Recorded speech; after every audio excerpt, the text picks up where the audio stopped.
Hello world. So today we're at Wat Pho.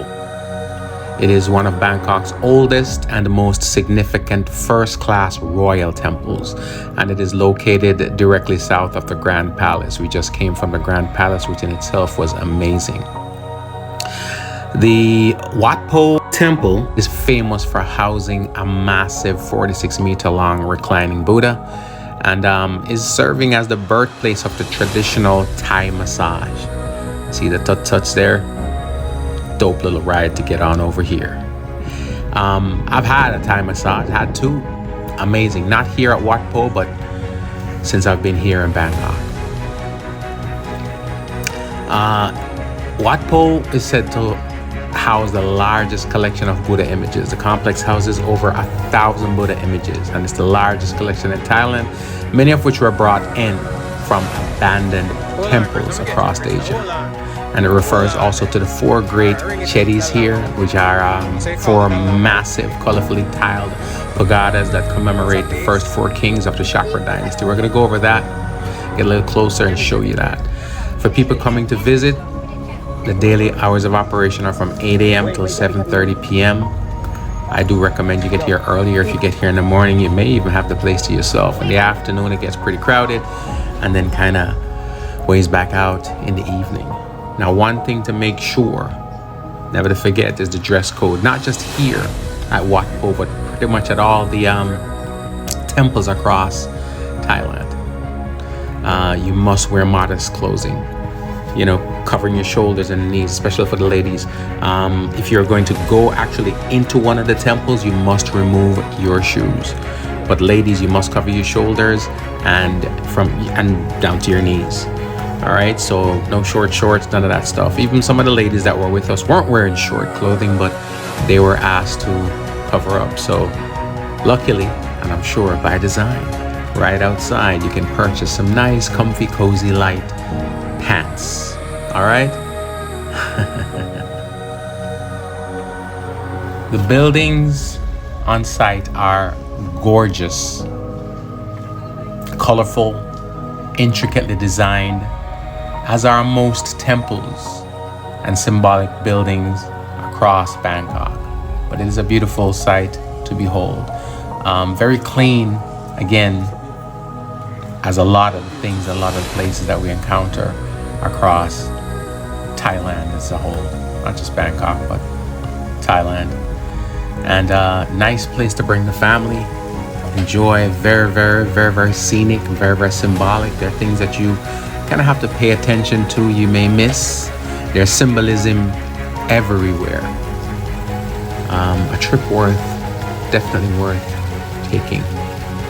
My observation, and it makes me think about people and religion and religious practices. Sometimes I think people are way more open than they think. Doesn't mean you're converting to anything or from anything, but if you weren't open, you wouldn't visit other places that are totally not your religious or spiritual beliefs, to observe, to soak in, to honor, to enjoy.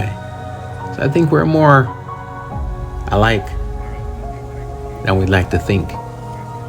And then, of course, there are those things that, and those entities that will try to divide. But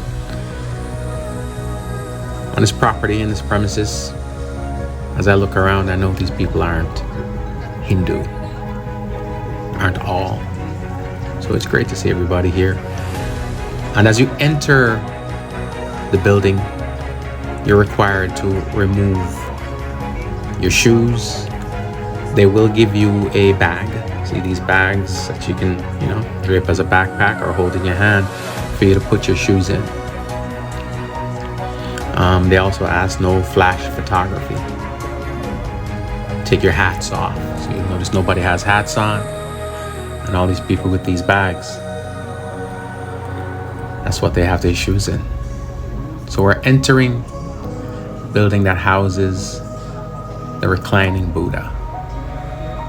The Wat Pho reclining Buddha is a massive, massive Buddha. It is 46 meters long, 15 meters high. It is gold plated, high gold plated. That is what they refer to it to.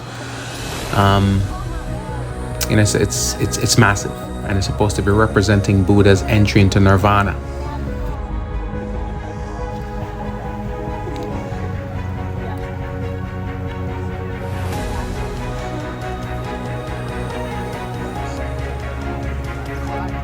I can only imagine how many tourists pass through here on a daily basis just to catch a glimpse, get a photo off, a photo with, a video off, a video with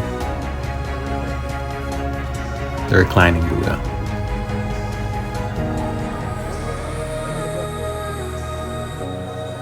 I can only imagine. The temple here, which is known as the Temple of the Reclining Buddha, was said to have been built in 1832. It's a masterpiece, believe me. The Grand Buddha features intricate mother of pearl soles. So when we get down to the feet, we're going to show you that. And in this palace, they have 108 bronze bowls. What are those for? Charitable donations. See if we can catch a glimpse of those for you. But the reclining Buddha, 46 meters long, 15 meters high, the largest reclining Buddha in Thailand.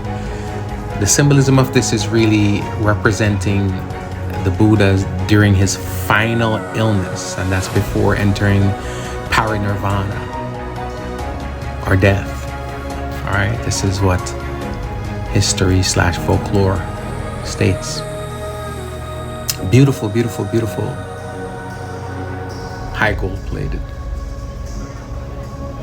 The air in the building is amazing. Beautiful shrines. Now the feet, as you can see, the soles are inlaid with mother of pearl, featuring 108 symbols depicting characteristics of the Buddha. And this is according to, again, history and the folklore.